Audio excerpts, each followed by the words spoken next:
7 larangan saat Idul Adha yang harus diketahui. Sebelum masuk ke pembahasannya, subscribe, ikuti, like, dan komen, agar kamu tidak ketinggalan info menarik lainnya. Lanjut berikut rangkumannya. Pertama, memotong rambut dan kuku bagi yang hendak berkurban. Bagi umat muslim yang berniat menyembelih hewan kurban, terdapat larangan memotong rambut dan kuku mulai dari awal bulan Zulhijjah hingga hewan kurban disembelih. Larangan ini berdasarkan hadis Nabi Muhammad SAW sebagai bentuk penghormatan terhadap ibadah kurban yang akan dilakukan. Kedua, menjual bagian dari hewan kurban, daging, kulit, ataupun bagian lain dari hewan kurban tidak boleh diperjualbelikan, baik oleh orang yang berkurban maupun oleh panitia. Tujuan dari ibadah kurban adalah berbagi. Bahkan, orang yang menyembelih pun tidak boleh menerima upah dari bagian hewan kurban, melainkan harus diberi upah tersendiri jika diperlukan.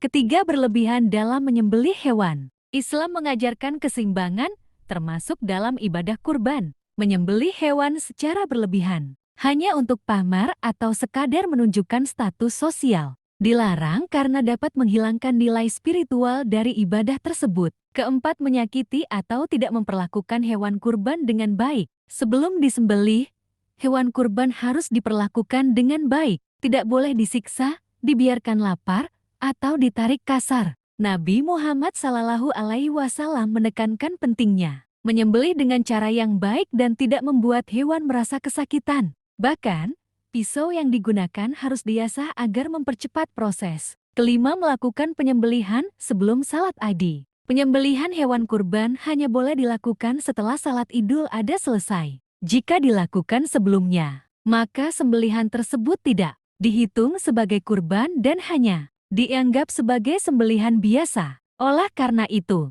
penting bagi umat Islam untuk mengetahui waktu yang tepat dalam berkurban. Keenam, tidak membagikan daging kurban secara adil. Daging kurban harus dibagikan dengan adil kepada yang berhak menerimanya, terutama fakir miskin. Menyimpan seluruh daging untuk diri sendiri atau hanya dibagikan kepada kerabat dekat merupakan pelanggaran terhadap prinsip sosial dalam ibadah kurban. Distribusi yang tepat sasaran adalah bagian dari kesempurnaan ibadah. Ketujuh, lalai dari takbir dan zikir. Meskipun tidak dilarang secara mutlak, melalaikan takbir dan zikir di hari-hari Idul Adha, terutama sejak malam 10 Zulhijjah hingga hari Tasyrik, berarti mengabaikan amalan sunnah yang sangat dianjurkan. Takbir merupakan wujud syukur atas nikmat Allah, serta menjadi pengingat atas makna pengorbanan dan keikhlasan yang menjadi inti Idul Adha.